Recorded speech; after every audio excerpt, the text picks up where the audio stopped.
بەڕێزان سڵاوتن لەبێ من محەممەد جەباری بەختەوەرم جارێکی تر لە پرۆگرامی بە کوردی بە ئەوەی بەڕێز و خۆشەویست دەگەمەوە. لەم چەند ڕۆژەی داهاتوودا ئێمە پێدەنێنە یادی 1990 ساڵەی ڕۆژنامەگەری کوردی کە هەموو ساڵێ بە شکۆداریەوە ئەم یادە لە 22 نیساندا دەکرێتەوە. لە ماوەی ئەم مێژووە 100 ساڵی ڕۆژنامەگەری کوردیدا ڕۆژنامەگەری کوردی بە دەیان قۆناغی هەوراز و نووشێ و کۆسپ و تەگەرە و هەروەها داخستون و گەشە سەندندا تێپەڕیوە. بەڵام ئەم کاروانە پڕشکۆیە هەروە بەردەوام بوو تا ئێستش بەردەوامە. ڕۆژنامە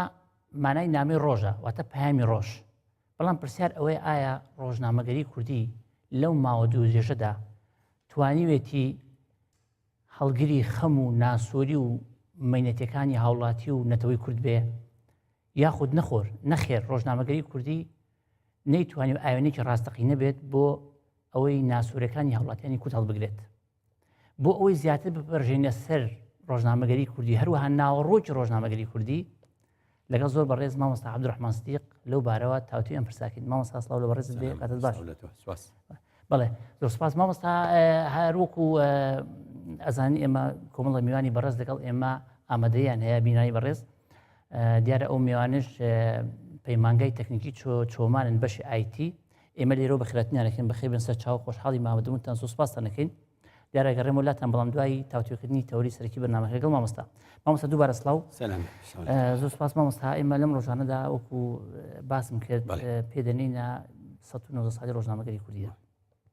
پرسیارێکی زۆر وەجێ ئەوەیە ئایا و هەروەها ئێمە لەم ڕۆژانەدا مژوولی ئەوەینکەوە بەرەو گشتپرسی بڕۆین و ئینشەڵڵا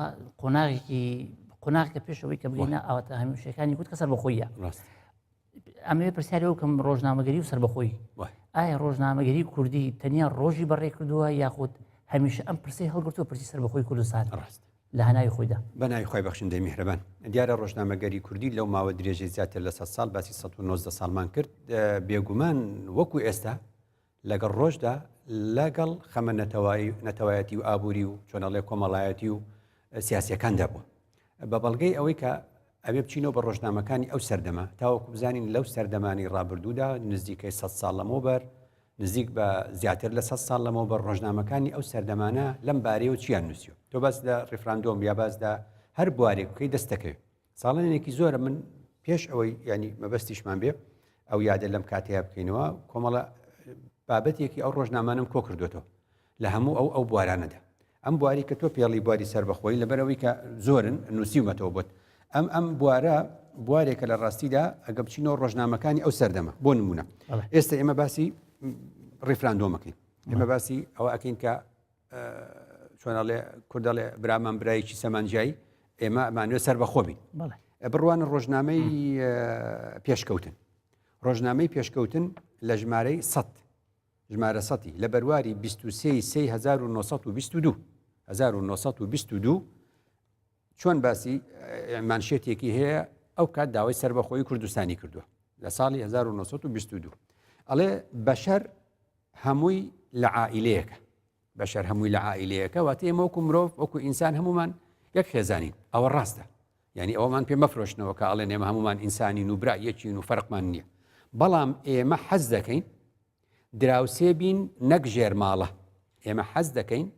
دراوسێ بین نەک ژێرماڵە. ئەو قسەی ئێمە ئێستا ئەیکەینەوە بەبێ ئەوەی کەس ئەوەی دیبێ یا زۆر کەس ئەمەی نەدیوە ئێستاوا ئەڵێن ئێمامانە دوو دراوسەی باش بین. ئەم قسەی لە ساڵ لە 23/1922 لە ژمارە 100 پێشکەوتن کراوە. یعنی نامانوێت ماڵی ژێرەوە بین، ئەمانوێت سەربەخۆ بین، دوو دراوسەی لەگەڵ یەکا باش بین. جارێکی تر لە ژمارە 114 ئەم ڕۆژنامەی پێشکەوتنە لە 29/1922 سێ مانگ دوای ئەوە جارێکی تر ئەحمەد حەمدی بابەتێکی نووسیەوە لەژێر ئەم تایتڵە ئەڵێ بۆ تۆزێک نووسین زۆر خوێندن لازمە. ینی نەختێ بنووسێ بێ زۆری بۆ بخوێنیتەوە. لەمەیە ئەوێ بڵێ چی کەسێک چووە وتێتی کوردستانیش بەشێکە لە عێراق و بەو شێوازانە ئەمیش گوتوێتی ئەو کەسی ئەم مەقالەی نووسیوە ئەم تۆزە نووسینە ئەبواە زۆری بخوێندایەوە تا بگەشتە بە نەتیجەیە کە ئەمە یەکەم. ئەڵێ کوردستان نەموتەمیم و نە ئەجزای عێراق. کوردستان نەموتەمیم و نە ئەجزای عێراق، یعنی کوردستان قەت متەمیم و تەواوکاری ئەم عێراقە نەبووە. مەیکەن بڵێنەوە کوردستان تەواوکاری ئەم عێراقی ئێستاکەیە. ئەجزایەک و بەشێکیش نەبووە لەم عێراقە لە کاتی خۆی. وەتەنێک لە خارجی عێراقا بێ وەتەنێک لە خارجی عێراقا بێ ئەم کوردستانە وەتەنێکە لە خارجی عێراقایە میلەتێکیش کە کووردە کە لیسان و عنسوری لە عێراقی نەچێ میلەتێکیش کە لیسان و عنسوری یعنی ئەمە چ زمانی چ لە ڕووی خودیەوە لە عێراقی ناچێ لە عێراقی ناچێ دیارە نە ئەوە و نەلەوە دیارە نە ئەوە و نەلەوە ئەمە زمانی ئەو سەردەمەیە زمانی ئەو سەردەمە ئاوا بووە کەواتە لە ساڵی 1922 لە 29 شەشە جارێکی تر ئەمە گوتراوە کوردستان بەشێک نییە لە عێراق کوردستان متەمیمی عێراق نییە وەتەنێکە لە خارجی عێراقا میلەتەکەی لیسانی جیاوازە زمانی جیاوازە لە ڕووی نەتەوەی لە عێراقی ناچێ و نە ئەوە و نە ئەوە شێخزادەیەک کاتی خۆی لە غەزەتە بە زمانی ئەو سەردەمە غەزەتە یعنی ڕۆژنامە یعنی ئەو کات پێیان گوتووە غەزەتەیە کە بووە لە عێراق دەرچووە بە ناوی ئەلعێراق ئەم ئەلعێراقە بابەتێکی تیان نووسیوە کوردێک نووسیوەتی کوردەکە ناوی خۆی وان نووسیوە نووسیوەتی شێخزادەی ڕەواندوز نووسیوەتی شێخزادەی ڕەواندوز مەقالێکی نووسیوە لە مەقالەکەیە باسی ئەوەی کردووە کە کورد نابێ بە دەوڵەت لە ئەنجامە کەسێک ناوی معروف علی ئەزغەرە وەڵامی داوەتەوە لە ژمارە 116 ڕۆژنامەی پێشکەوتن بەرواری 13/1922 معروف علی ئەزغەر وەڵامی نووسینەکەی شێخزادەی ڕەواندوزی داوەتەوە ئەم معروف علی ئەزغەرە پێڵێن چی پێڵێن ئۆقات بە زمانی ئەو سەردەمە یعنی مەحامی یعنی پارێزەر ئەمانە هەمووی جا ئەم معروف علی ئەزغەرە چۆن وەڵامی شێخزادەی داوەتەوە لە جەنابی شێخزادە فەرموویەتی کە مەسئلەی فێربوونی لوغەتی کوردی و تەسیسی حکوومەتی گەورەی کورد خەیاڵاتە ئەوە شێخزادەی ڕەواندوز ئاوای نووسیوە گوتوێتی لۆغەی کوردی خەیاڵاتە و تەسیسی حکوومەتێکی گەورەی کوردیش خەیاڵاتە ئەم چۆن ئەڵێ من زۆر ئەسەف دەکەم زۆرم پێ ناخۆشە بەداخەوە لەسەر پەڕەی غەزەتە لەسەر لاپەڕەی ڕۆژنامە کە ئەم کەلیمە گرانانە ببینم ئەم قسە قورسانە ببینم کە لە قەڵەمی کوردێکی دەرزدەر دەرچوو بێ لە قەڵەمی پێنووسی کوردێکی مامۆستا ئەمەی نووسی بێ من لە خوێندەوارانی غەزەتە پرسیار دەکەم من لە ئەو قسەی ئەم ڕۆژنامەیە دەخوێندنەوە ئەم پرسیارە دەکەم ئایا ئەمەلی تەسیسی حکوومەتی عێراقی هەبوو یعنی چی بڕوایە کرد ئەم سێ ویلایەتە کۆبکەنەوە بێ بە عێراق ئەسان ئەمەل نەبووە کە عێراق بێ ئایا خەیاڵ دەکرات تەسیسی حکوومەتی گورج و ڕووسی جەبار لە ناوا بێ حکوومەتی گورج جۆرجیایە ئەو ئینانە لەگەڵ رووسیا چی ئەیگوت رووسیا و چی ئەیگوت جۆرجیا و ئەمانە ئەبن بە دەوڵەت ئایا لە فکردا بوو بوخارا مستەقیل بێ ئەمانەی لای ئۆزبەکستان و ئەوانە ئەڵێمانە هەمووی لە خەیاڵان نەبوو بۆچی بۆ کورد خەیاڵاتە لە ژمارە 185 اینجا بێنەوە بۆ ڕۆژنامەی ژیان بێنەوە بۆ ڕۆژنامەی ژیان لە ژمارە 185 بەرواری 11/1929 ئەو کات چی هاتووە بە سەفەر بۆ کوردستان مدیری مەکتەبەکانی ئەو سەردەمە بە ئەمریکایان وتۆ ئەمریقا یعنی بە کورد لە نووسینەکانی ئەو سەردەمە ئەڵێ مدیر مەکتەبەکانی ئەمریقا لە بەغداد ناوی دکتۆریش پێیان وتۆ دکتۆر ئەوە نووسراوە نوشتان دکتۆر ستاوت ئەم دکتۆر ستاوتە لەگەڵ خێزانەکەی هاتووە گەڕاوە بە سلێمانی و ئەو دەبەرانە گوتوێتی لە یاداشتەکانی ئەڵێ کوردەکان قەومێکن شایانی معاونەتن لەگەڵ ئەمەدا هیچیان بۆ نەکراوە ئەمە ئێستا جارێکی تر ئێمە لەو تاریخەوە تا ئێستا بە ئەمریکەکان وا دەڵێن ئەڵێن ئێوە هیچتان بۆ نەکردوین ئەمەتان لەگەڵ بەریتانیا لکاندۆ بەم عێراقەوە هەر ئەم دکتۆر ستاوتە لە ژمارە 186 بەرواری 15/1929 لە ئینجارە لە ژمارەی دوای ئەوە بەشی دووەمەکەی دێ دکتۆر ستاوت کە کوردستانی بینی و ئەڵێ ئەم میلەتەواتە کورد لە گۆشەی ئیهمال داماوەتەوە خراوەتە زاوی نسیان خراوەتە گۆشەی لە بیرچوونەوە لە بیرکردنەوە لە بیرمان کردووە تا ئێستا ئێمە هیچمان بۆ نەکردووە ئەمە تەبەن بە درو درێژی بردم بۆ قونسوڵخانەی ئەمریکا دەمپیان ئەم ساڵ بۆم بردن وتم ئەوە شایەدیەدا کە لە ساڵی 1929 کەسێکی ئێواتۆ بۆ ئەمریکا بۆ کوردستان و ئەڵێ هیچمان بۆ کورد نەکردووە ئێوە ببینن تاوەکو بزانن ئێوە شتێکمان بۆ خلاصة الخلاصة ئەمە قسەی دکتۆر ستاوتە ئەڵێ خلاصة الخلاصة کورد تەرجمەکەی وا دێتەوە یعنی کورتەی کورتیەکە چییە کورد ئاریە و برای خوێنینی ئێمەیە و داوای معاونەتمان لێ ئەکا و ئەڵێت ئێمەتان ئیهمال کردووە لە نەتیجەدا داوای یارمەتی و علم و معارفی ئێمە دەکە کەواتە ئەمە پێمان دەڵێ ئەم نموزەجانی کە باسم کرد ڕۆژنامەگەری کوردی 100 ساڵ لەمەوە بەریش لەگەڵ پرسی سربەخۆییدا ژیاوە و بە ئەوە بووە کە هەمیشە کورد لە سربەخۆی خۆی مسۆگەرکە و داوای کرد بەڵێ جوانە مامۆستا دێنە سەر باشێکی تر لە مەسلەی هەر پێوەست بە ڕۆژنامەگەری کوردی و ئەوش مەسلەی ئێمە نەتەوەیەکی ئاینداری مسڵمانین و بەڵام ئایا ئێمە چۆن بتوانین سوود لە ڕۆژنامەگەری کوردی وەرگین لە بواری ئایندا بواری ئاین دەتوانێت سوودێک بێمە بگەین یاخود ئێمە دەبێت لە بوارێکی تریشکەین بۆ ئاین ئێمە ئێستا کێشەمان لەگەڵ جۆرێک لە تێگەشتن هەیە لە ئاین کێشەمان لەگەڵ خودی ئاین نییە کێشەمان لەگەڵ جۆرێک لە تێگەشتن لە ئاین هەیە کە تێگەشتێکی دواکەوتوانەیە تێگەشتێکی بیابانیانە تێگەشتێکە لە دەرێ لەگەڵ کەلتوری گەلانە تێکەڵ بووە بۆ ئێمە هاتووە چڵەپۆپەکەشی ئەگاتەوە داعش دوجار ئەو شێوازەی کە هاوردە کراوە گەشتۆتە ئێمە ئەم ساڵانەی دوایی لە باشترین حاڵەتیا بتەوێت جێبەجێیکەیت و تەطبیقیکەی داعش دەرەچێلی بەڵام با بزانین ئەو سەردەمەش ئایا ئێمە ئێستا ئەو ڕەخنانە دەگرین ئێمە ئێستا ئەو ڕەخنانە دەگرین لەو جۆرە تێگەشتنە لە ئاین پێمان وایە کە ئەو جۆرە تێگەشتنە تێگەشتێکی هەڵەیە قسەکەین لەسەر تێگەشتێکی کوردانە بۆ ئاین تێگەشتی کوردانە بۆ ئاین چیە تێگەشتێکە کە خەڵکی خۆمان لی دوابێ خەڵکی خۆمان مادەکەی وەرگرتی بێ و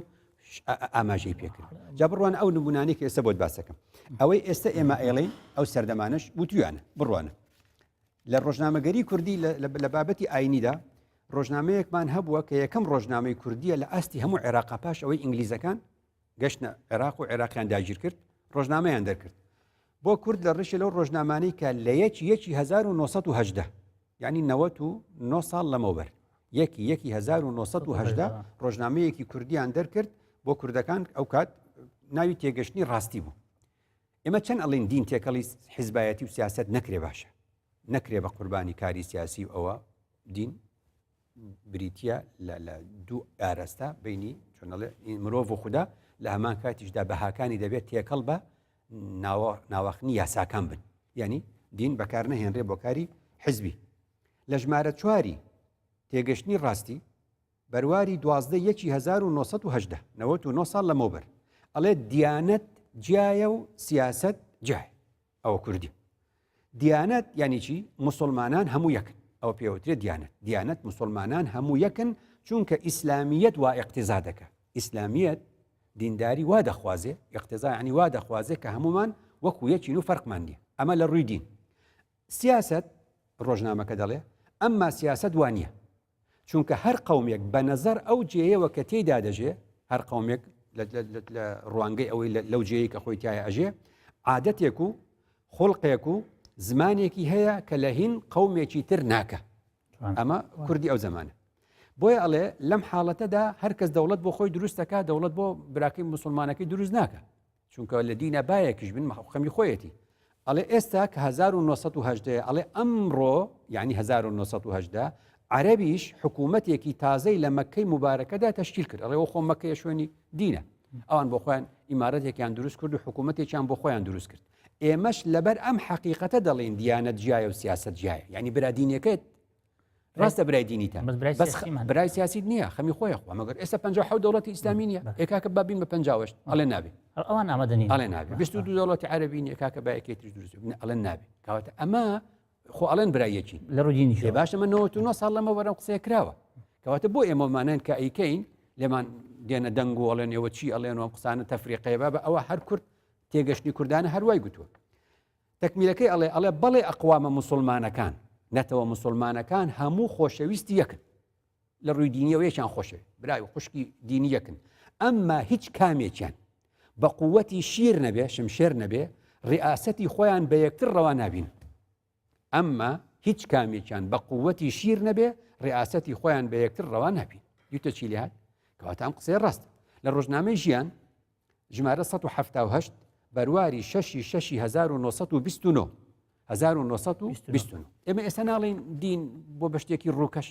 خەڵک محاسەبی یەکترەکە لەسەر شتە ڕووکەشەکە کەس باسی ناخ ناکە کەس باسی جوانەکانی ناخ ناکە کەس باسی ئاسانکاری ناکە باسی خواناسی ناکە لەوێ بابەتێک نووسراوە لە 1929 لە حوزەیران بە ناونیشانی یا لەیتە قەومی یعلەمون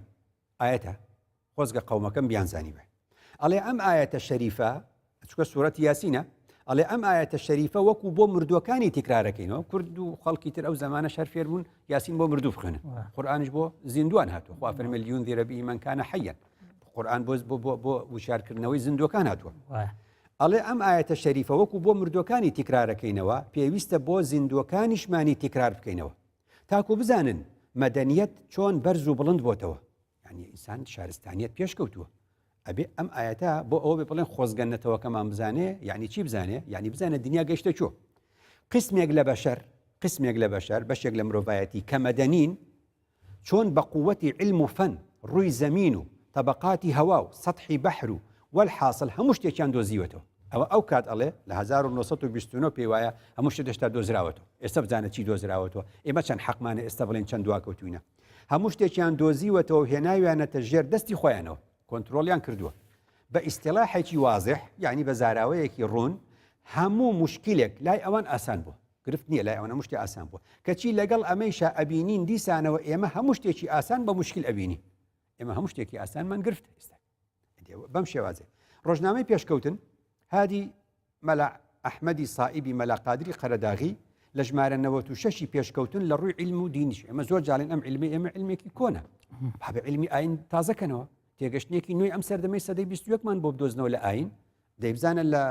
1922 ئەو هادی مەلا ئەحمەدی سائیبی مەلا قادری قەرەداغی ئەڵێ چی ئەڵێ علم هەر بەم شەرع و حەدیسە ناڵێن ئێوە بۆ ئەزانن علم یعنی قورئان و فەرموودە هەر ئەمەندە نییە علم هەر ئەمەندە نییە کە ئێمە هەر ئەوەمان بەدەستەوە ماوە ئەو کاتی ژواڵێ باسی دینەکە یاڵەن دین بریتە لە قورئان و سونەت بابە ئەم هەموو علمە یا ئەڵێ علەما بەس خوتەبا و وتاربێژەکانە بابە علم زۆر فراوانە خدا باسی هەموو علمی کردووە هەر باسی وتاربێژی نەکردووە لە ژمارە 97 بەرواری 2/3/1922 لە ڕۆژنامەی پێشکەوتن مەقالێکی تر نووسراوە کورتەکەی ئەمەیە 500 ساڵیشە ئەو کات دەڵێ 500 ساڵیشە لە سەرف و نەحو چنگێ منطق لەگەڵ علومی دینیە بەولاوە هیچ دەرسێکی تر لە مەدرسەکانی شەرقدا نەخوێن هاچی گوتووە مەگەر ئێستا وا نەبوو لە بەشێک لە زانستە ئیسلامیەکان و مەحەدەکان و حجرەکان و ئەوانە چی ئەخوێنرێ سەرف و نەحو مشتێک لە منطق هەندێک علومی دینی و تاویکی تر ناخوێنرێ ئەوڵە 500 ساڵ ئەوای تۆ سەتەکەشی بخەرە سەر خەریکە بێتە 600 ساڵ بە ئێستاش لە ژمارە 98 بەرواری 1922 لە ڕۆژنامەی پێشکەوتن نووسراوە ئەوەی لە جامیع الحەمڕای قورتوبە یعنی ئیسپانیا ئێستا ئەوەی لە جامیع الحەمڕای قورتوبە یان مەدرسەی نیزامیە لە بەغدا بوو لە سەردەمی ئیمامی غەزالی خوێنرا ئەوەی لەو دوو قوتابخانەیە خوێنرا بۆ ئەمڕۆ بە کەڵک نایە ئەمڕۆ یعنی کەی یعنی 1922 یعنی کورد دەڵێ کورد نووسیوێتی لە ڕۆژنامەی پێشکەوتن ئەڵێ ئەوەی لە جامیعی حەمڕای قورتوبە خوێنرا و لە مەدرسەی نیزامی بەغدا بۆ ئەمڕۆ بە کەڵک نایە یعنی بۆ 1922 ئەی بۆ 2022 چۆن بە کەڵک دی حتمما بە کەڵک نایە ئەینجا دەڵێ بە ناشکری ناڵێم لە شەرقدا لای ئێمە لە ڕۆژهەڵاتە هەر تەلیفێک هەر دانراوێک تەماشا بکە هی 200 یا 300 ساڵ لەمەوە پێش بگرێ ئێمە ئەڵێن زیاتریش ئێستا زیاتریشێ ئەڵێ کتێبەکانی سیوطی و ئونموذەج و مطەوەڵ و مختصەر و زەمەخشەری هەموو هی 2-3 عەسر لەمەوە پێشە لەبەر ئەوە ئێمە لە فەنی تازە فەن یعنی علم لەوێ ئێمە لە فەنی تازە مەحروم بووینە علمی تازەمان نییە لە 1922 ئەڵێ ئێستاش هەروایە لە ئەنجامە ئەڵێ ئێمە علم هەر بە علومی دینیە تێدەگەین ئەمە قسەی 1922 وازانی علم هەر علومی دینیە اینجا ئێمە مەکتەب و مزگەوتمان وەکو دوو نقطەی تەضاد و مقابل زانیوە هەر شتێک لە مزگەوت بگوترێ ئەبێ پێچەوانی علم بێ هەر شتێ علم گوتی ئەبێ پێچەوانی مزگەوت بێ ئێمە وا تێگەشتوینە وا تێگەشتون ئەبێ علم و مزگەوت مەدرسە و مزگەوت دژی یەکتر بن نەمانزانیوە ئەم جوانە چۆن لە یەکتر نزیکەینەوە اینجاڵێ لە نەقلیات زیاتر نەقلیانەوەی لە کتێبەکان نووسراوە لە نەقلیات زیاتر هیچ کاممان لە هیچ مەبحەسێکدا لە هیچ توێژینەوەیەکدا لە بابەتێکدا دلیلی عەقلیمان نییە هەر بڵێ بابەتە بۆ ئەڵە فلان وتی ئەبوو فلان و ئیبن فلان گوتی ئای عەقلی تۆ هیچ کەواتە ئەمە لە 1922 ئەم ڕەخنەیە گیراوە ئێمە ئێستا کە ئەیڵێنەوە شتێکی تازەمان نەگوتووە باش ڕۆژنامەی ژیان لە ژمارە 8 ئەیلولی 1927 دەربارەی یادی مەولید نەبەوی یادی لەدایکبوونی پێغەمبەر مەگەر ئێمە هەموو ساڵێک ئەو یادە ناکەینەوە کوردیش ئەو یادەی ئەساسەن زیندوو نەکردوێتەوە باش لە 1927 ناڕازیە لە حاڵەتی ئەو مەولود و ئەو تێگەشتنەی کە ئەو سەردەمە هەبووە ئەی دەبێت ئەم قسەی ئێستا شەروایە گوێ لێ بگرێت ئەو مەقالەی کە ڕۆژنامەی ژیان نووسراوە لە 27 ئەڵێ لەم ڕۆژەدا ئەوە لە 11 ڕەبیع الأولی 1345 کا بەرامبەر 8 ئەیلولی 1927 یعنی بەیانی مەولودە لەم تاریخە لەو تاریخە ئەڵێ لەم ڕۆژەدا صاحیبی دیانەتی ئیسلامیە یعنی پێغەمبەر عەلەیهی سەڵات وەسەلام بە شەریعەتێکی معقول و مناسبی هەموو عەسر و زەمانێک هاتوۆتە دنیا خاوەنی ئەم شەریعەتەی کە معقولە و مناسبی هەموو زەمان و شوێنێکە خاوەنەکەی هاتوۆتە دنیا یعنی 12 ڕەبیع الأول دایک بووە ئەم شەریعەتە سەرفی نەزەر لە تەلاعوبی جوهەلا و متعەسبین ئەو کاتیش ئەم قسە جوانیان زانیوە ئەم شریعەتی کە محەممەد المستەفا هێنیاوتی سەلامی خۆی لەسەر ئەڵێ چی؟ ئەڵێ سەرفی نەزار لە تەلاعوبی جوهەلا و متعەسیبین، یعنی شریعەتەکەی پێغەمبەر دوو کەس دەستکاری کردووە. یەکێکی تەلاعوبی جوهەلا، نەزانەکان دەستیان تێخستووە، شتی خراپیان تێفرێداوە. دووەم متعەسیبین، تونڕەوەکان. لە 27 ئەم قسەی هەر نووسراوەت.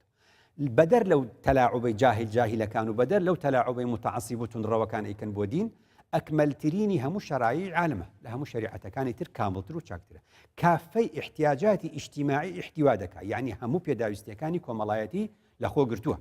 شریعەتێکی دینی و دنیەویە، کافلی مایەی سەعادەتی دنیا و دینە، فقط درێغ بەداخەوە. ئێمە کە ئومەتی محەممەدین خۆمان بە ئەتباعی ئەو دەزانین لە دەمێکەوە ئەم شریعەتە غەڕایەمان خستووەتە زاویەی نسیان، ئەم شریعەتە محتەرەمە، ئەم شریعەتە جوانە خستومانەتە گۆشەی لە بیرکردنەوە، لە جیاتی معقولاتی، لە جیاتی ئەوەی کە هانمانەدا شریعەتەکە بۆ کاری عەقڵ هانمانەدا، ئێمە تەمەسوکمان بە حیرافاتی کردو، ئێمە تەمەسوکمان بە قشرەکەی دەرەوە و توێکڵەکەی دەرەوە و قسەکان. ئەگەر لە ئێستا ئێمە ئەناڵین بەدەست جۆرێک لە ئیسلامیەوە کە ئاوا تێگەشتووە، وڵە تاو حرفوان نووسراوە، شتەکەوان نووسراوە و زاهری نەسەکە وەرەگرم و تاو من ئیتر نازانم حەقم بەوە نییە عەقڵ چێڵە و چیناڵێ دێەوە لە 27 ئەو کێشەیە هەبووە. لە جێگەی ئەسڵ دەستمان بۆ فەرع درێژ کردەڵێ، لە جاتی بچینە ئەسڵی دین کە خودا ناسیە چین بۆ فەرعیاتەکە، وانە فڵان وامەکە و فڵانوانەکە و قژوا دامێنە و کراسوا لە بەرمەکە و نازانم چی ئەم بابەتانە چون بۆ ئەو فەرعیاتە. تا گەیشتینە زەمانێک، یعنی 1927 ئەو زەمانێت، تا گەیشتینە زەمانێک کە عالەمی ئیسلام بۆتە نمونەی جەهالەت، تا گەیشتینە زەمانێک کە عالەمی ئیسلام بۆتە نمونەی جەهالەت. مەگەر ئێستا لە سای داعشەوە نمونەکە چەند ناشرینتر بووە. مە هەمووی ڕۆژنامەگەری کوردی ئاوای گوتووە لەو سەردەم. مامۆستا دەست خۆش بە زۆر جوان بۆ بابەتێک ڕۆژ، بەڵام پرسێکی تر هەیە. ئێستا ئێمە خۆمان لە قەیرانێکی دارایە ژین و ئومێد وایە قەیرانەکە بەرەبرە چارەسەر بێ، بەڵام ڕۆژنامەگەری کوردی کە لەگەڵ خەموو ناسوورەکانی خەڵکا بووە، چۆن باسی کێشەی ئابووری خەڵکی کردووە لەو کاتە هەتا ئێستا، چۆن لەگەڵ قەیرانەکانە یەکی گوتووە مەسەلەن ڕۆژنامەگەری کوردی کێشەی ئابووری چۆن چارەسەر کردووە؟ بەڵێ بڕوانە. ئێستا ئێمە چۆن ئەڵێ ئابووری ئێمە ئابووریەکی پێڵەن ڕێعی ئابووری ناسەکان، یعنی ئابووریە کە سوودمان لە نەوت وەرگرتووە لە 1927 نەوت لە بابە گورگور دەرکەوتۆ ئیدی ئەم عێراق و بە کوردستانی شۆ نەوت کۆمەڵگەیەکی بەرخۆر هیچمان نەکردووە بە کاربەرین. کەواتە ئێمە چۆن ئەڵێ دروشمێک هەبوو ساڵانی زوو دەگوترا کشت و کاڵ نەوتی هەمیشەیە، کشت و کاڵ نەوتی هەمیشەیە، چونکە ئەم نەوتە تەواوی ڕۆژە لە ڕۆژە. ئێستا کە ئاوا نرخی دابەزیوە و بەو شێوازەیەوە بزانە تەواو بووە، وانە ئێستا وڵاتێکی وەکو ئیمارات هەوڵەدادی پیچ پشت بە نەوت نەبەستێ، پشت بە نەوت نەبەستێ، پرۆژەیان هەیە بۆ چەند ساڵ لەمەوە. ئێستا ئێمە باسی چیەکەین؟ ئێستا ئێمە حکوومەت خۆی هێناوە و خۆی بردووە و چۆن ئەڵێ ڕاوێژکاری لە وڵاتانی دەرێ هێناوە و هەموو کۆبوونەوە ئەکەن و کۆبوونەوەیان کرد. ئەخیرەن گوتیان ئێمە پێویستیمان بە چیە؟ پێویستمان بە کشت و کاڵە. ئەم هەموو ئەرزە زۆرەمان هەیە، پێویستیمان بۆی بیکەین بە کشت و کاڵ. لە پاش ئەوەی کە توش بووین زیانمان بەرکەوت، خەڵک تووشی موچە بڕین بوو، خەڵک موچەی کەم بۆ تووشی پاشەکەوت بوو، تووشی هەموو ناخۆشی و ناسوۆریە بوو. ئێستا ئەڵێن ئەم هەموو ئاومان هەیە، هەموو کشت و کاڵم هەموو زەوێمان هەیە بۆ چیوانێک. بڕوانە ئەو سەردەمە بڕوانە ساڵی 1929 ساڵی 1929 لە ڕۆژنامەی ژیان لە ساڵی 1929 لە ژمارە 174 لە 13/5 1929 چی نووسراوە؟ ئەممان شێتە ئەڵێ ئەمڕۆ یعنی 1929 ئەمڕۆ هەر زراعەت ئێمە دەوڵەمەندەکە. ئەوەی پاش ئەوەی چون ڕاوێژکاری ئەجنەبی و ئابووری نازام لوبنانی و شێوچیان هێنا، ئەوە لە ڕۆژنامەگەری بۆڵم ئەمە بۆچیان بابەتانە بۆ ئەوە مەهانی حکوومەت و ڕاوێژکارەکانی و بەرپرسەکان بەم ڕۆژنامەگەری بخوێنەوە، بچن بیخوێنەوە. ئەمان هەمووی ماوە، هەمووی کەپسکراوە، هەمووی بەیەکەوەیە، دەستگاکانی چاپەمەنی هەمووی هەڵگرتووە. بە ناوی ئەگەڕێی ئەوە من لە ئەنجامی گەڕانێکی 5 مانگی ئەوەن دەشتم دۆزیوەتەوە.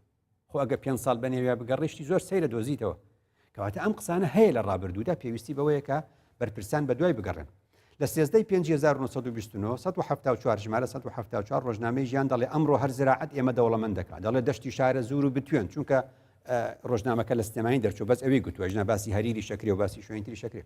دەشتی شارە زور و بتوێن ئەم هەموو باخ و باخچە و دارستانەی کە لە کوردستاندا هەیە، ئەگەر لە حکوومەتێکی کەدا هەبوایە و یا هی میلەتێکی کە بوایە، یعنی میلەتێکی تر بوایە، بە سوورەتێکی فەنی بە شێوازێکی زانستی بەکارهێنرا و بەقەدەر بستێک خاک مشتێک ئاڵتونی لێ پەیدا دەبوو. سێرێ قسەیەکە ئەڵێ ئەم ئەرزەی ئێمە هەمانە هی هەر حکومەتێکی تر بواە هی هەر میلەتێکی تر بواە هەر بستێکی مشتی ئاڵتون بوو ئێستاش نێمە قسەیەکی هەر بزانە باشە بۆ 1970 ئەمەدە عمرمان بەزایە چێ و پارە بین بە ڕاوێژکاری ئەجنەبی بێ ئەو قسەیمان بکە ئێوە باپیرانمان کردویان باش لازمە ئێمەش پێویستە ئێمەش بۆ ئەوەی بژین و دەوڵەمەند بین و پێشکەوین ئەبێ هەموو هەوڵ و تەقەلایەکمان حەسرکەین لەشۆ فۆکەسەکە کۆکەینەوە سەر زراعەت و ئەرازیەکانمان بە بۆشی نەهێڵینەوە نەبچین تەلبەندیکەین بیکەن بە ناوی فلان و فلانەوە ئەرازیەکانمان بە بۆشی نەهێڵینەوە بە سوورەتێکی فەنی زەرعی بکەین هەرەوە نێ بیچێنی هەر داوای نەکردو تەنها بڕۆی بیچێنیتەوە ئەڵێ بە سوورەتێکی فەنی زەرعی بکەین یعنی چی یعنی بە پێشکەوتوترین شێوازەکانی زانستی ئەم سەردەما زەرعی بکەین بەڵام بەنەوعێک وەکو گوتمان بەڵام بەنەوعێک چۆن وەکو گوتمان ئوسوولە بە چ نەوعێک ئێمە هینی بکەین هەروە ئێمەش بۆ چەند نەوع زراعەتێک بۆ چەند نەوع زراعەتێک بۆ چەند جۆرێک لە زراعەت چەند شەریکەتێک تەمین بکەین بچین لە دەرەوەش کۆمپانیا بێنین شەریکە بێنین تەمینیان بکەین مەلاک و صاحب پارەکانمان سەروەتەکەیان یەک بخەن بۆ شتەکە بچووک بچووکیش نەبێ خاوەن ئەرزەکانمان خاوەن پارەکانمان سەروەتەکەیان یەک بکەن بیکەنە شتێکی زۆر زۆر گەورە محقق و بە قەتعی بە دڵنیاییەوە وەکو سەروەتێکی زۆر ئەڕژێتە وڵاتەکەمانەوە وەکو سەروەتێکی زۆر ئەڕژێتە وڵاتەکەمانەوە و هەموو تەبەقەیەکی ئەهالیش هەموو چینەکانی کۆمەلگا بێ ئیش نامێننەوە ئەو ئێستا بەدوای ئیشەگەڕین بە تاڵەمان هەیە بێ ئیش نامێننەوە هەمویان بەخۆشی ئەژین بەم سەبەبەوە ئەگەر وا بکەین بە مودەتێکی کەم بە ماوەیەکی کەم وەتەن و میلەتەکەشمان بەرز و بڵند ئەبێتەوە بەرەو پێش دەڕ ئەوە ڕۆژنامەگەری کوردی ئەو ڕێگە چارەیەک بەبێ پارە ئەخۆر ئەوەتەوە بەرهێنان و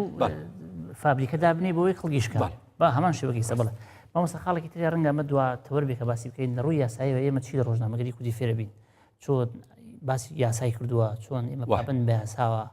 و چۆن گرنگی یاسای دەرخستۆ ڕۆژنامەگەری کوردی گەڕان بۆ ئەو بابەتە کۆمەڵەشتم دەست کەوتووە کە بەڕاستی لە سەردەمی ڕابردوودا یاسا پارێزی لە هەندێک ڕۆوە چونکە بەڕاستی ئەمە زۆر گرنگە یعنی ئەمە باپیرامە ئێستا مەسەلەن بچیتەوە بۆ لای ڕەحمەتی مەلافەندی هەولێرێکە لە قسە جوانەکانی ئەوە بوو دەیگوت بە ئینگلیزەکان ینی ئێوە بەجێمان مەهێڵن ئێوە لەگەڵمان بن لێرە بن ئێوە حکوممانکەن چاکتر ئێمە پێشەکەوین لەوەی بماندن و دەستی خۆمان ئێمە جارێک خبرەیەکمان نییە یارمەتیمان بن ئێستاش ئێمە پێویستیمان بەو جۆرە زانستە هەیە لەو سەردەمەدا بۆیە بینی ئەو سەردەمانە پابندبوون بە یاسا و دەرکردنی یاسا و پابندبوون پێیەوە زۆر شتێکی جوانتر و ڕێک و پێکتر بوو بگرە هەندێکی ئەو کاتە بیریان لێ کردەوە ئێمە ئێستا بیرمان لێ نەکردەوە نمونەیەک پێ بڵێم لە مەسەلەی یاسایەکان ڕۆژنامەی پێشکەوتن ژمارە 12 لە بەرواری 15 حوتی 1920 ینی 97 ساڵ لەمەوبەر 97 ساڵ لەمەوبەر ئەڵێ چی 97 ساڵ لەمەوبەر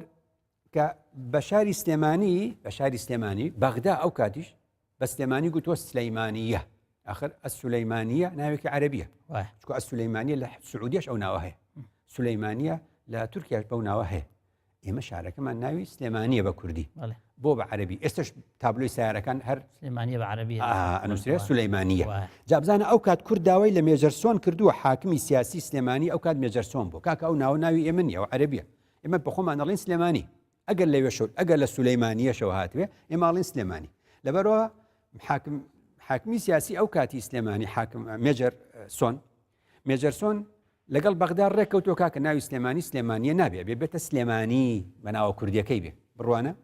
لە ژمارە 12 ڕۆژنامەی پێشکەوتن 1920 نووسراوە بۆ زانین ئاگاداری بڵاوەتەوە ناوی سلێمانی تا ئێستا لە دەفتەری ڕسمی بەغداد و جێگاکانی تر لە دەفتەری ڕسمی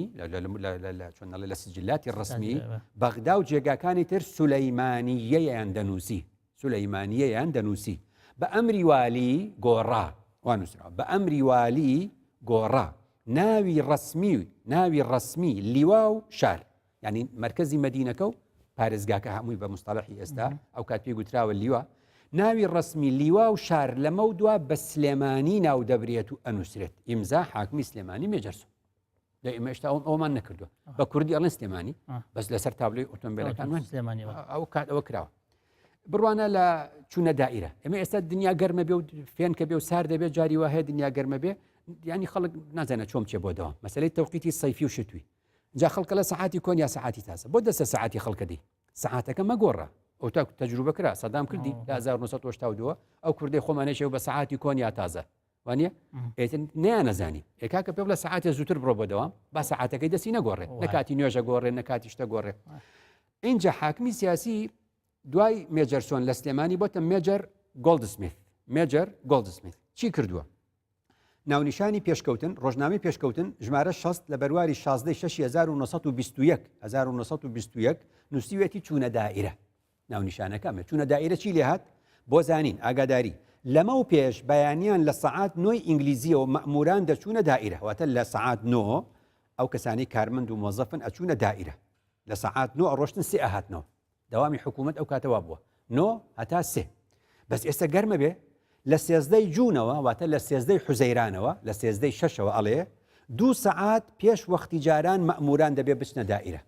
ئەو کاتە یعنی وا نووسراوە یعنی بەیانیان لە سەعات حوتی ئینگلیزی هەتا یەکی پاش نیوەڕۆی ئینگلیزی دەستە سەعاتەکەمەدا دەوامی 2 سەعات هێناوەتە پێشەوە حەوت بڕۆ یەک وەرەوە مادام گەرمە دنیا حوزەیرانە تەموزە ئابە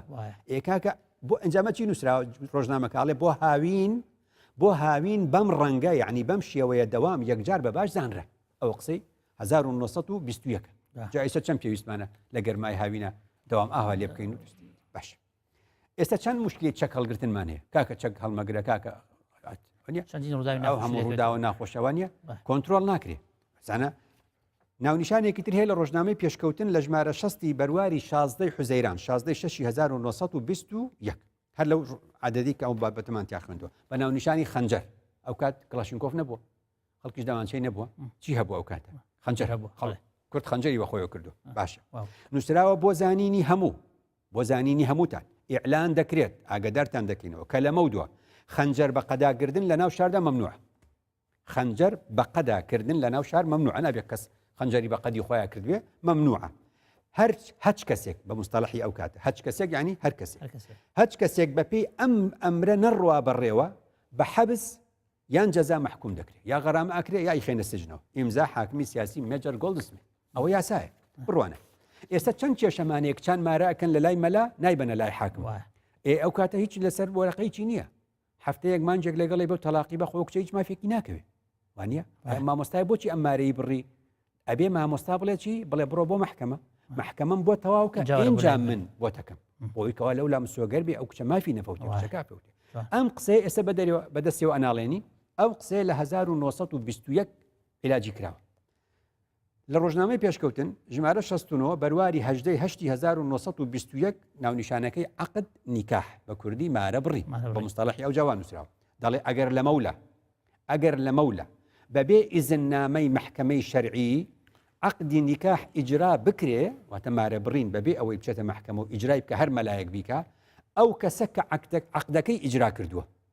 ئەو کەسە کە عقدەکەی مەلاکەیە ئەو کەسەش کە ژنەکەی لێ مارە کراوە زاواکەیە بە موافقی ذەیلی مادە یعنی پاشکۆی ئەو مادە بە موافقی ذەیلی مادەی 200 لە قانونی جەزا تەجزیە دەکرێت یعنی مادەیەکمانەی پێوترێن مادەی 200 لە قانونی جەزا لە یاسای سزادان ذەیلێکی هەیە مانای پاشکۆیەکی هەیە لەگەڵە بە ڕێکە بێتەوە لەگەڵ ئەو کەسەی ئەو مەلایکە کەسێک مارە ببڕێ کچێک مارە ببڕێ لە کوڕێک ئەو مەلایەکە عقدەکەی کردووە لەگەڵ ئەو زاوایەش واتە ئەو کەسێک کە ژنەکەی لێ مارە کراوە بە موافقی ذەیلی مادەی 200 لە قانونی جەزا تەجزیە دەکرێت ئیمزا قازی سلێمانی ئەحمەد موختار دەبینە کەواتە ڕۆژنامەی ژیان لە ژمارە 85 بەرواری 11/1927 ئەم چیەڵێ ئێمە ئێستا چەند ژنە کوژرێ وانە کەسێکی لەسەر گیرە دوای بەرە بێ لەسەر بۆیە ژن کوشتن زۆر بووە ئەو کات لە ڕۆژنامەی ژیان ژمارە 85 ژیان لە بەرواری 11/1927 نووسراوە ناونیشانێکەیە نووسراوە مقرراتی محکەمە بڕیارەکانی دادگا فەتاحی کوڕی مستەفا لەسەر ئەوەی ژنێکی کوشتووە بە ئیعدام محکوم کراوە ژنی کوشتووە ئیعدامەکرێ لە ساڵی 1927 لە ڕۆژنامەی ژیان ئێستا کوا لەبەرو ئەو عالمە کەواتە ڕۆژنامەگەری کوردی چی بۆ ئێمە بەجێهێشتووە ئەمە نمونەی گەورەی یاسایی جوانی مەجید بڵێ مامۆستا دەست خۆش بێ بەردەوام دیبین لەسەر بەرنامی بە کوردی بەڵام پاش ناوڕێش بینانی بەڕێز لەگەڵ ما بمێنەوە دوای ناوڕێک و ئەگەڕێیەوە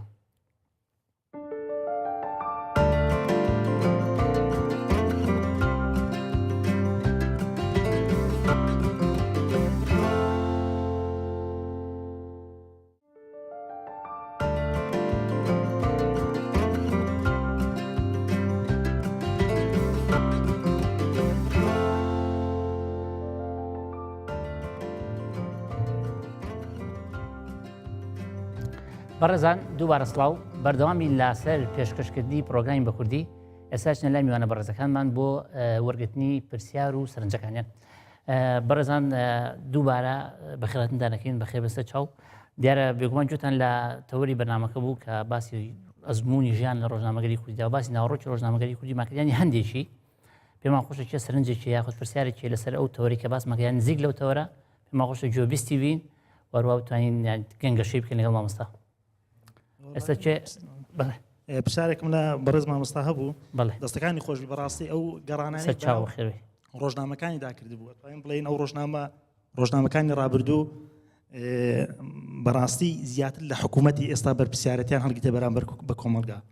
یعنی من ئەو شتانە نوێ بووم بەنسبەت بنەوە گوێبیستی بووم بەڕاستی جامێ لە مامۆستای بەڕێز بپرسم کە ئایا ڕۆژنامەکانی پێشوو کە بۆم لە 100 ساڵ لەمەوە بەر هەندێک شت باس کرد بە پرسیارەتیان زیاتر لە ئەستۆگرتە لە ڕۆژنامەکانی ئێستا هەم بەرامبەر بە ئاین هەم بەرامبەر بە دەوڵەتداریش ئەمێ بەڕێزت ئەو وڵاتی ئەو پرسیارم دەیەوە ئینجا ڕۆژنامەکانی ئێستا لەبەرچی ینی زیاتر ڕۆژنامەی سیاسی گرنگی بە کاروباری کۆمەڵایەتی نادەن ینی خۆیانە دزنەوە لە باسکردنی کۆمەلگا یان ئەوەی خەڵک ینی خوێنەری ڕۆژنامەیەک نییە کە پەیوەندیدارە بە بابەتی کۆمەڵایەتی زیاتر سیاسی بن ئەو ڕۆژنامانە ئینجا خەڵک ئەیخوێنێتەوە بەردەست خۆش بێتانەکەت گەری زۆر سوپاس چی کام بەڕێزیتر بەڵە فەرموو مایکێ بەرێ سەرەتا دەستخۆشی بەرنامەکە لێکەین بە خێراتنی مامۆستاش دەکەین زۆر سپاس بۆ ئەو ڕوونکردنەوانەی سەبارەت بەو لە سەرەتا کە باسی ئەوەی کرد کە دین و کۆمەڵگا و یاخود دین و سیاست لێکزیە بەڕێستان وایە ئێستا واهس ناکەن کە لە کوردستان یاخود لە وڵاتی دەوروبەر بۆ نمونە تورکیا دوو چین پێیا بووە چینێک پێیا بووە کە دژاتی دینەکە بۆی بک بە دەسەڵات چینێک دیکەش پێیا بووە دین بەکاردێنێ بۆی بکار بە دەسەڵات زۆر سپاس فەرموو خاتون دەستخۆشی بەرنامەکەتان لێ دەکەم دەست دەستخۆش بە مامۆستای بەڕێزیر پرسیارەکەی من ئەوە بوو کە ڕۆڵی ئافرەت لە مێژووی ڕۆژنامەگەری کوردی ڕۆڵی چۆن بووە بەڵێ بەڵێ دەست خۆش بێ بەڵێ مامۆستا جان با بگەڕێمە لای جەنابێت بۆ وەڵامی و پرسیارانە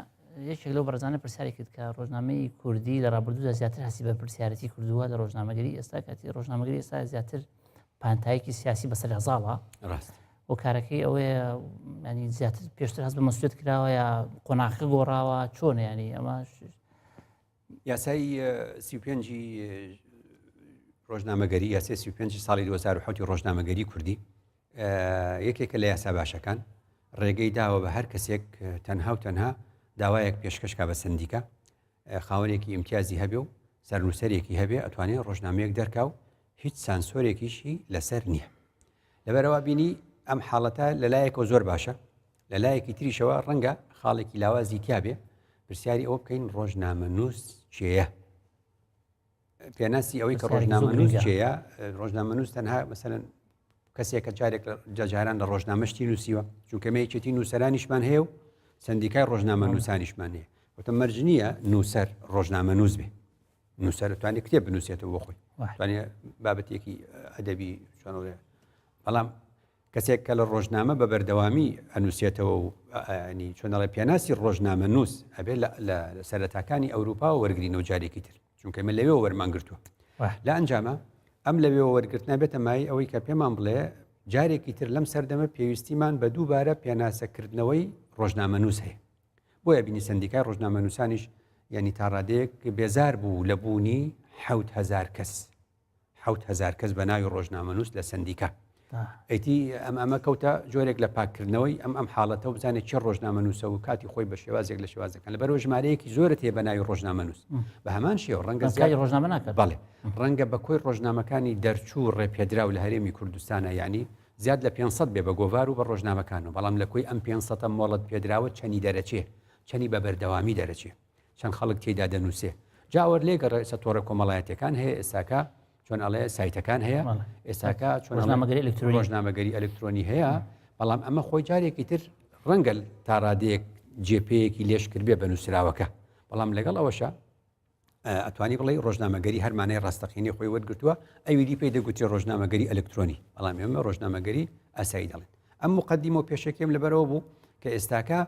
کێشەمان هەیە لە پێناسی ڕۆژنامەگەر ئەو کەسێک کە ڕۆژنامە نووسە ئەو کەسەی کە ڕۆژنامە نووسە مانای چ وەزیفەیەکی هەیە ئەبێت چی بنووسێ ئەگە سێری ئەو دەقانە بکەین و سێری ئەو بابەتانە بکەی کە خوێنمانەوە لە ڕۆژنامەکانی 100 ساڵ لەمەوبەر تێگەی بابەتگەلێکن پەیوەستن بە خەمەکانی نێو کۆمەلگا چارە سەردۆزینەوەی بۆ خەمەکانی نێو کۆمەلگا جۆرێک لە درێژدادڕی تێدا نییە لە کاتێک ئەو ڕۆژنامانە هەر کامێکی تەماشاکەی چوار لاپەڕەی بچووکی وەکو ئەیفۆر بۆ هەندێکی چوار لاپەڕی وەکو ئەیفۆر بۆ بابەتیان تیان نووسیوە یعنی کورت و پوختیان نووسیوەتەوە لەبەرەوە ئێستا ڕۆژنامەگەری خۆی پێویستی بە مراجعەیە سندیکای ڕۆژنامە نووسانیش خۆیان دەڵێن پێویستیمان بە دووبارە چۆن دەڵێ هەموارکردنەوەی یاسای ژمارە 35 ساڵی 2007 هەیە کەواتە ئەمامان باتەوە بەردەمی بەرپرسیارەتێک نووسین بۆ نووسین باوی نەماوە لەو سەردەمە نەبووە نووسین بۆ نووسین نەبووە نووسین بۆ دۆزینەوەی ڕێگە چارە نووسین بۆ دۆزینەوەی ڕێگە چارە نووسین بۆ پێشکەشکردنی پێشنیاز نووسین بۆ پێشکەشکردنی ڕاستپاردە بۆ ئەو کەسانی کە ئاهلی قەرار جارێکی تر ئەومان پێ دەڵێ کە ئەو بابەتانە نووسراون بەدەمیەوە چوونە و هەندێکی لەو کێشانە ئەو کاتە چارەسەر کراون بەدەم ئەو داواکاریانەوە چوونە ئەوەشمان پێ دەڵە جارێکی تر حکوومەتی ئێستامان ڕەنگە بخوێنێتەوە ڕۆژنامەکان بخوێنێتەوە بەڵام ڕەنگە کەم بە قسەیان بکە یا ڕەنگە لە هەندی حاڵەتە بە قسەشیان نەکە کەواتە پەیوەندیەکی باش لە نێوان بەرپرسان و ڕۆژنامەگەریدا نییە بە حکمی ئەوەی کە هەندێکشی تریش هاتوۆتە ئاراوە ڕۆژنامەگەری حزبی کە هەر حزبێک ڕۆژنامەکەی بە شێوازێک لە شێوازەکان ئەو بابەتانی تایە کە دەگونجێ لەگەڵ حزبەکەی خۆیدا ئێمە پێویستیمان بە ڕۆژنامەگەریەکی نیشتیمانی هەیە وێ ڕای ئەوەی کە حزب ئاساییە حزب هەبێ بە پێی یاسای ژمارە 7 ساڵی 1993 حزبەکان دروست بوونەوە مەسلەیەکی یاساییە بەڵام لە سەروی کاری حزبیەوە زۆر گرنگە ڕۆژنامەگەریەکی نیشتیمانی گەڕان بە شەقامەکانی نیشتیمان و گەڕان بە دوای دۆزینەوەی خەمەکانی خەڵ بەگشتی بەڵێ جوانە مامۆستا پرسیارێکی تر هەیە کە زۆر جوان بەلای منەوە ئەوەیە دین لە دووشان بۆتە قوربانی باسی دینت ئاین و ئەوە یەکەم هەندێک کەس دژایەتی دینەکە بۆی بگا بەدەسەڵات هەندێک کەس دۆستایەتی دینەکە بۆی بگا بەدەسەڵات لە کاتێک کە ڕەنگە هەردوو لا دین بێتە قوربانی بە دڵنیایە بێتە قوربانی هەردوو لاش هەڵن چونکە ئێمە قسەیەکەیە لەلایەکەوە بە دوو جۆر ئەکرێ یەکێکیان ئەوەیە دەگوترێت کورد هەموو دەوڵەتانی دەوروبەرمان دینیان ئیستیغلال کرد بۆ بوون بە دەوڵەت کورد ئەمەی نەزانیوە من ناڵێم کورد نەیزانیوە چونکە لە ئەنجامی خوێندنەوە بەمان دەرەکەوێت کورد و سوێتی ڕێگەی ڕاستەقینە بگرێ ئەو ڕێگەیە کە بۆ دروستکردنی دەوڵەت خەباتێکی سیاسیە هەر کاتێک کورد قسەی لە خەباتی سیاسی بێ جۆرێک لە دینداری هەبووە کورد جۆرێک لە ئیسلامی نیشتیمانی ناسیوە لە سەردەمانی پێشوو جۆرێک لە ئیسلامی نیشتیمانی ناسیوە کورد پێی قرس بووە بچێت دین ئیستیغلال کات چونکە خودی دین ئیستیغلالکردنی جۆرێک لە بێ ئیمانی دەوێت جۆرێک لە بێ ئیمانی ئەگە بڵم باشتر بڵم جۆرێک لە کەم ئیمانی دەوێت جۆرێک لە درۆزنی ئەوێ جۆرێک لە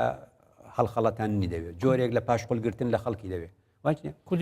جۆرێک لە تاوانی دەوێت هەندێک جاریش ئەمە دەوروبەرمان گویان لەو شتانە نەبووە کورد لەو ڕووەوە نەهاتووە ئەو کارانە ئەنجام بە بەڵام لە ناخی خۆیدا وەکو ئینسانێکی مسلمان وەکو ئەو هەموو بابەتانەمان خوێندەوە کورد تێگەشتێکی جوانی هەیە بۆ ئاین پێمان دەڵێ ئاین پێمان دەڵێ هەر هەمومان پێکەوە لە خەمی نیشتیماندا بین هەر هەمومان پێکەوە لە خەمی نیشتیماندا بین دووربین لە جیاوازیەکان دووربین لە تەفرەقە و دووربین لە ناکۆچی هەر لەبەر ئەوشە لە ئەحمەدی خانیەوە تا ئەگەیتە حاجی قادر و تا ئەگەیتە ئەسیری و ئەمان هەموو ئەمانە ئەمەمان پێ دەڵێن باسی وحدەتمان بۆکەن باسی یەک ڕزیمان بۆکەن ئێمە ڕاستگۆ بووینە ئەوە تا ئێستا کە باسی ڕێفراندۆمەکەین حزب سیاسەکان پێیان دەڵێن ئەمە مەسەلەیەکی سیاسیە پێویستیمان بەوەی هەمومان پشتی یەک بگرین ناچین ئەمە دین بەکاربێنین دین ئیستیغلال بکەین لەم بابەتانەیە چونکە ئەزاین بابەتەکە بابەتێکی سیاسیە جایەکێک لە جوانیەکانی کورد ئەمە لەکوێوە هاتووە بەدیع زەمان سەعیدی کوردی بەڕەحمەت بێ کە لە 1960 وفاتی کردووە دەڵێ دینی خوددا ناکرێ بکرێ بە پەیژە بۆ هیچ ئامانجێکی تر نابێ دین بکرێ بە پەیژە بۆ هیچ ئامانجێکی تر لە ئەنجامی ئەمەدا تێگەشتنی کوردانە بۆ دین ئاوایە دین ناکە بە پەیژە بە سەریا سەرکەوێ بۆ ئامانجێکی دنیایی خۆمان وەکو کورد ئەو شتەمان قبول نییە ئەبینین لە زۆرێک لە تەلەڤیزیۆنەکان بۆ نمونە بابەتی ئاینی پێشکەشەکرێ لەگەڵ یا ڕیکلامێک دەرەچێ بۆ کۆکردنەوەی پارە هەمومان پێمان ناخۆش ئاڵێن پارە کۆکەیتەوە کۆی کەرەوە مەسەلەیەکی ئینسانیە چ ئەوروپا ژواکە بۆچی باسی ئەوە ئەکەی بۆچی ئەیلیکێنی بە بابەتێکی ئاینیە وانە یا زۆر کەناڵ ئێستا لە وڵاتە عەرەبیەکان پەیدا بووە باسی شیفا ئەکەن و باسی ئەم بابەتان ئەکەن و قورئان و لەگەڵ یا وانە هەندێکی جادووەکەن و هەندێکی نوشتا ئەکەن و ئەمانە هەمووی کورد لەم شتانە بە دوورە کورد نایە ئاوە بدین بەکاربێن لەبەرەوە هەمیشە لە نێو کوردە ئەم دوو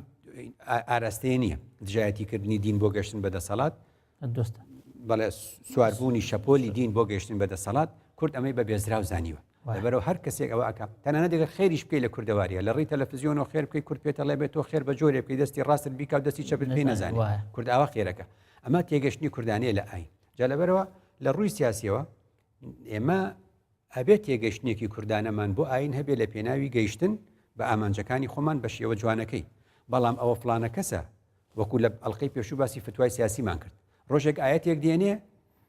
ئاەتێک دێنێ بەکاری دێنێ بۆ تەفریقا ئەڵێ ئەم ئاەتە پێمان دەڵێ کە من لە تۆ جیا بمەوە باشە چونکە من جیام تۆ جیای ئاەتە سبەی کە بێوێت یەک بگرێتەوە من بە تۆ ئەڵێم ئاەتێکی تر دێنەوە ئەڵێم ئەم ئاەتە پێمان دەڵێ با یەک بگرینەوە ئەمە نابێ وەکو گوتمانەمە گەمەکردنە بەدین چۆن ڕۆژێک دین پێێتە لە جابەرەوە ڕۆژێکش پێێتە لە کۆبەرەوە ینی ئەمانە هەمووی لە ڕاستیدا پێویستە دووری خینەوە لە پێناوی پاکڕاگررتنی دینە لە پێناوی پاکڕاگررتنی دینە نەبێتە قوربانی بەبەرەوە هەموو ئەوانەی دژایەتی دینەکەن ئەبێ واز لەوە بێنن چونکە ئەزمموی چەندین ساڵی لە مەوبەری تەمەنی من سەلماندی لەو تەمەنی من دیومە هەموو ئەوانەی دژایەتی دینیان کرد پەشیمان بوونەوە و هاتنە سەر ئەوەی کە واز لە دین بێنن دین حاجەتێکی کۆمەڵگەیە ئەبێ بوونی هەبێ بەهاکانی دینیش و بەهاکانی ئاینیش پێویستە ڕنگ باتەوە لە نێو یاساکاندا هەموو یاسایەک ئەبێ دوجار ئەنجامەکەی عەدالەتمان بۆ بەدەست بێنێ هەموو یاسایەک دوجارە بێ جوانیمان بۆ بەدەست بێنێ هەموو یاسایەک لە نێو بەهاکاندا ئەبێ شورا بێ ئەبێ ئازادی بێ ئەبێ پێکەوە ژیان بێ ئەو بەهایانی ئاین باسی کردو بێ لە نێو یاساکانمانە ڕنگ باتەوە ئەوانیش کە ئاین بەکاردێنن بۆ هەر گەیشتن بە ئامانجێک دەبێ وازدەوە بێنن چونکە ڕۆژگار سەلماندوێتی هەمیشە خەڵک هۆشیارترە لە هەموو زمانێکە لەوەی کە ئەزانێ چێ دژایەتی ئاینەکە و چێش بەکاری دێنێ بۆ ئامانجی سیاسی بەڵێ دەست خۆشمە سا قسێکم بیرەکەتەوە کە ئاین کە چەند دژایەتی بکەی پێچەوە نەتیجەکەی پێچەوە نابێتەوە دوای بەهەڵ ئەشێتەوە ئەمەسا پرسیارێکی ترێ و خاتونە کردی کەڵێ ڕۆڵی ئافرەتی کورد لە مێژوو ڕۆژنامەگەری کوردیا بەڕێز باس شتێک کرد کەەوەی ئافرەت بکوژێ کاتە ئەوە سێدارە بدرێ ئەم ڕۆڵە ینی تەنیا لەوە قەتیزماوە یاشتی تر هەیە مثلەن لە ڕۆژنامەگەری کوردی دەکە باسی ڕۆڵی ئافرەتی کردبن پێم وایە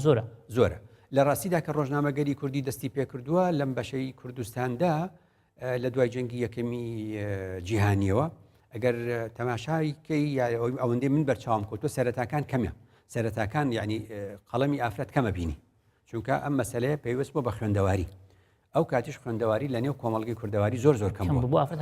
هەر نەچوەتە دەرێ تا وردورد لە سەردەمی هاتنی ئینگلیزەوە اینجا مەسلەی خوێندن هاتە ئارا و اینجا هەر لەو ساڵانەیە کە ئێمە باسەکەی نەڵین مەلای گەورە کچی خۆی ناردۆ بۆ قوتابخانە لەگەڵ کوڕاندا خۆ باسی ئەو ساڵانە دەکەین و سەرەتاکانە واتە لەو سەرەتایە پێگەشتووە جایتی لە ساڵەکانی چل بەدواوە وردورد ئەو قەڵەمانە دەرەکەوێت تا ئەگەیتە چڵەپۆپەی ئەو قەڵەمانەی کە کاریگەر بوون لە تەمەنی منە لە ساڵەکانی هەفتا بوو ساڵەکانی هەفتا قەڵەمی ئافرەتان دەرکەوت قەڵەمی ژنان دەرکەوت لە ڕۆژنامەگەری کوردی لە زۆربەی بوارەکانە بە شێوازێکی زۆر هەفتا هەتا دوایەتی جەنگی عێراقیێران دەستی پێکرد لە ساڵەکانی هەشتا هەتا نەوەت و ئیدی نەوەتیش مەسەلەی ئابلوقی ئابووری ئەو بابەتانی بەسەرهات ئەم بابەتە دواکەوتەوە بەڵام لەگەڵ ڕاپەڕین و لە دوای ڕاپەڕینەوە جارێکی تر دەرکەوتەوە ئەوانی جارێکی تر لە نێو سندیکای ڕۆژنامەنووسانی کوردستانە چۆن دەستەیەک هەیە بە ناوی دەستەی ڕۆژنامەنووسانی مێینە ئەوەی پێ دەڵێن ئەمەش لە ڕاستیدا کۆبوونەوەیەک و گردبوونەوەیەکی تری ئەو قەڵەمانەیە لە ڕاستیدا پێمان دەڵێ ئەمڕۆ لە هەرێمی کوردستاندا لێرە و لەوێ ئەگەر کەمیش بێ لە نێو ئەو بڕە لە جۆردا کۆمەڵی قەڵەمی ڕازگۆمان هەیە ئی ئافرەتان کۆمەڵی قەڵەمی بوێرمان هەیە ئەوەش زۆر گرنگە ئەبێتە مای ئەوەی کە ساڵانێکی زۆرە ئێمە وەکو پیا و باسی مافی ئافرەتەکەی ئەو کاری کە کردومانە باشە چونکە مەسلەی مافەکانی مرۆڤ چ پیا و بێچژن بێ مرۆڤە دوجار بەڵام کە دوای جایەکینەوە لە یەکتر و قسە و باسێکەکرێت لەسەر ڕێکخراوەکانی ژنان و مافەکانی ژنان و ئەم بابەتانە من گەشتومەتە ئێستا ئێمە ڕەنگە ئەمە ڕەنگە هەفتایەمین ئەڵقەمان بێ کە ئەم باسە ئەکەین 69 ئەڵقەمان پێشکەش کردو لەم بەرنمەیە من نەچوومە بەلای ئەو بابەتە هێشتا لێمە پرسن بۆچی ناچی بەلای باسەکانی مافەکانی ئافرەت وەکو جاران ئەڵم پێم وایە ئافرەت ئیدی پێگەشتووە ئیدی جوان نییە منی پیا و من پشتگیریەکەم و داکۆچی لەکەم بەڵام زۆر گرنگە بابەتەکانی چۆن لە پەرلەمانە عێراق لە 125 بێ ئافرەت بێ کوردستانە لە 130 ئەم حاڵەتە پێشکەوتنی لە هەرێمی کوردستاندا هەیە زۆر گرنگە ئافرەتان خۆیان دێنە مەیدان خۆیان داوای مافەکانی خۆیانەکەن ئێمە پشتگیریان بکەین ئێمە ببینە زمان حاڵی ئافرەت دەنووسین و لە ڕۆژنامەگەری مانای وایە ئێمە بەکەم بایەخ و بێڕۆڵی ئافرەتمان سەلماند ئەو کاتە ئەی خۆیان بۆ نانووسن ئەی خۆیان بۆ قسە ناکەن لە ڕاستیداوە جوان دەرناچێت لە بەرۆمە بڕیارم داوە ڕۆڵم پاڵ پشتیکردنی بۆ چوونەکانیان بێ بەڵام من باسی ناکەم بەڵێ مامۆستا دەست خۆش بێ زۆر سوپاس بۆ بچوونەکانت مادوومان کردی زۆر سوپاس بۆ ئێوەش میوانانی بەڕێز کە لەگەڵ ئێمە ئامادە بوون کە بە پرسیارەکانتان بە سەرنجەکانتان زۆر سوپاستانەکەین دووبارە بینانی بەڕێز زۆر سوپاس بۆ ئێوەش کە تا ئێرە بینەری پرۆگرامی بە کوردی بوون تا پرۆگرامی داهاتوو بەخواتان ئەسپێرم هەر بەختەوەر بن.